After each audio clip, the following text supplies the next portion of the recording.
Okay. I've had a theory I've been sharing on this channel for a while. I don't think I've been very direct about it. I'm just going to try and concisely put it down. So here I am. I'm in the Bay Area. I'm in San Francisco. I am constantly being reminded of how much of basically the entire landscape of parapsychology and fucking, what do you call it? Psychoenergetics, taking psychedelics and thinking that you got telekinesis and shit, and the CIA experimenting on it and spending money on it. All of it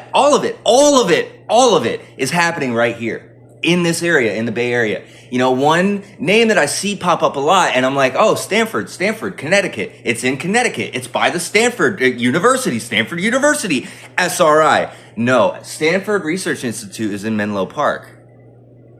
Menlo Park is just a few miles. It's about 10 miles from where I fucking flew in. I could get there in about 30 minutes ish.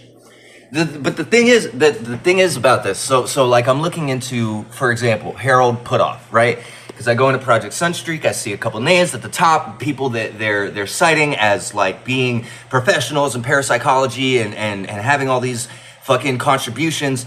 And the thing is that like it woven into the fabric of all these people and all the things that they do and their fucking appearances in the media and their appearances in books and television and all that shit. They're constantly referring to each other as snakes. They're constantly referring to each other as people who would like, oh yeah, I know him. He would do anything for a buck. But okay, look, disinformation is like a concept, right? It's really synonymous with advertising. So it came up somewhere in the 40s, 50s, 60s, right? And there's an event which we don't have declassified documents for, which happened between, I believe, a Kennedy and some sort of like government and agency and alien contact. Some sort of like direct interaction happened. We know that ETs exist, but we don't have information that lines up with their existence. We just have like all of these grand fucking tales about how like, humans have talked to them with remote viewing and that they say we have a great place in the universe, and it all sounds like manipulation. It all sounds like your 60-year-old fucking uncle trying to convince you to become a goddamn soldier for your country because you're special and your country is special. It's weird.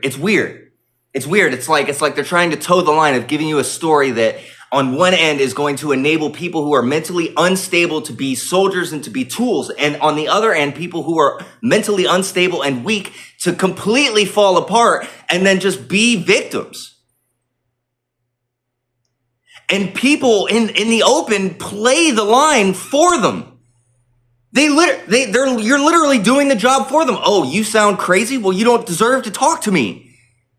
And before somebody chimes in and on my fucking channel and it's like, oh, I'm not one of those guys. I don't care. You're 1 in 1,000. You're 1 in 10,000. The other 9,999 are playing that game and they don't know it. So all of these declassified documents started coming out in a very specific period of time, or rather they're referring to a very specific period of time.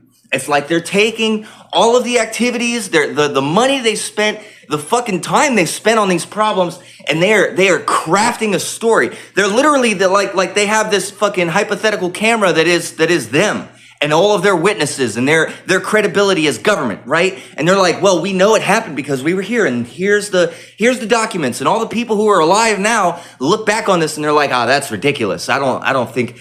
I haven't talked to the parties and all that shit. We're reading it like this sounds like not what we're living. This doesn't make any fucking sense. And I don't think this is an accident. I absolutely don't think this is an accident. I don't think this is a product of bad storytelling or bad recollection. I think they sat down at meeting tables in the 50s and the 60s, and they looked at each other and they said, look, eventually some of this stuff is going to get out, and we're going to need to be out. We're going to need to get ahead of it. And also, they knew at this point, the military knew that the internet was coming and it was going to be able to be hacked, and people were going to be able to take files one way or another. files were going to go into servers that were going to be accessible around the world. They fucking knew that. So what did they do? They decided, let's write a story now. Instead of focusing on the truth, just put all that shit somewhere else, somewhere in a physical cabinet where it can't be seen.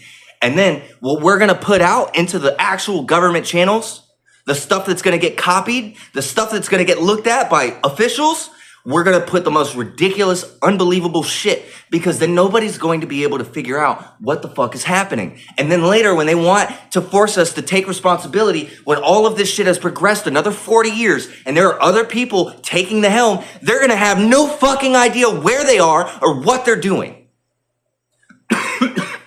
Here we are, dude. Here we are. And miracle for them, the CIA has been on top of it. They've stayed on top of it, even though it's all compartmentalized and fucked up.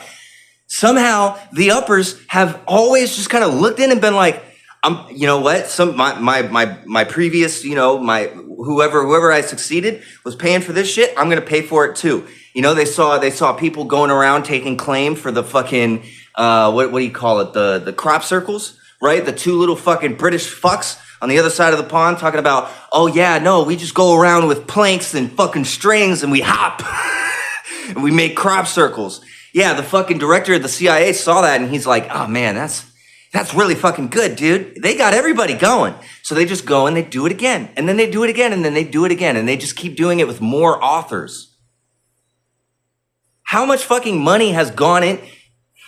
Because I can't even begin to speculate. If it's of actual substance, I seriously doubt that I'm gonna have access to it in the present.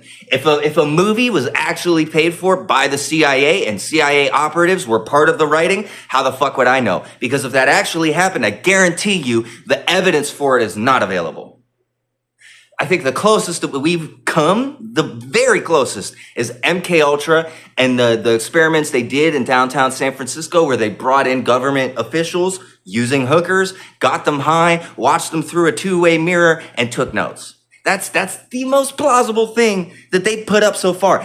Everything else sounds like a kid's book. It sounds like a fucking false-ass version of something that actually happened. Something weird.